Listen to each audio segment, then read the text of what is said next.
This is a bit of maintenance and a bit of preventative action. The mighty Enfield has turned 3,000 miles and I'm changing the oil and performing a service. I've bought a longer drain plug from Hitchcocks because I did notice that the original drain plug only engages the sump by about 4 threads. So I've bought a longer drain plug from Hitchcocks and a Doughty seal instead of the copper washers. So I'm just about to drain the oil and take the old plug out. Right, the oil is draining and I'm just going to show the difference between the old original plug and the longer plug from Hitchcocks. So this is the original plug and the threaded section is about 8mm long.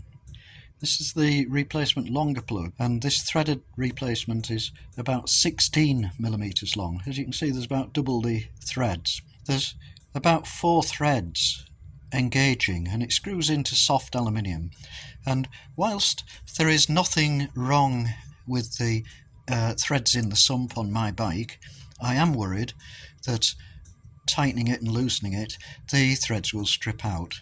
So I thought I would buy one of these from Hitchcocks as a preventative measure.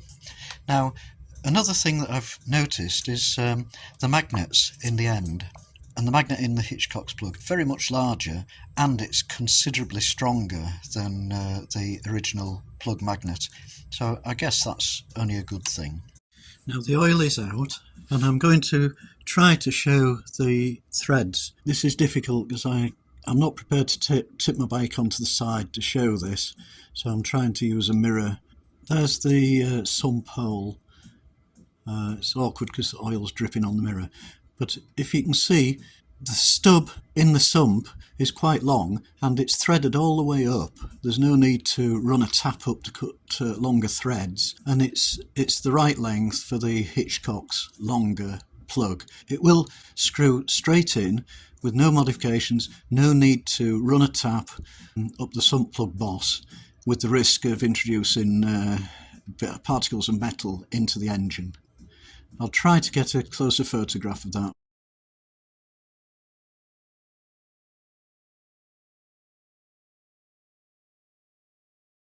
This is the new sump plug going in.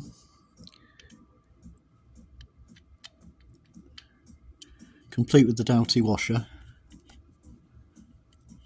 It's 19mm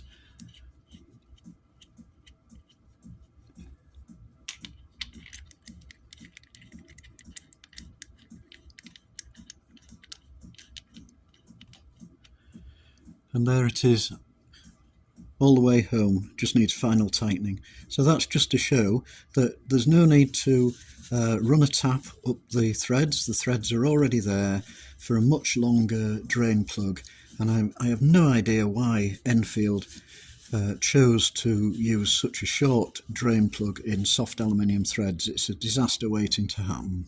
And here's the second modification that I'm making. It's preventative maintenance to avoid threads in the aluminium sump casting stripping out at a later date. The gauze filter housing is secured by these 2 flange bolts. They are M5 standard 0.8 pitch thread bolts. I don't like the idea of screwing steel into soft aluminium, particularly with a fine thread. Eventually they're likely to strip out. I've replaced the bolts with studs, and I've got a couple of flange nuts that are self-locking. They've got serrations on the flange, so that seems a much better prospect, screwing steel nuts onto steel studs. They should be able to take repeated fastening and undoing without any risk of stripping. So that's basically it for this video, just a couple of tips, particularly showing the Hitchcocks longer drain plug, which I think is a sensible idea for anybody with one of these bikes. The bike has done just over 3,000 miles and it's continuing to loosen up nicely and it's running very well.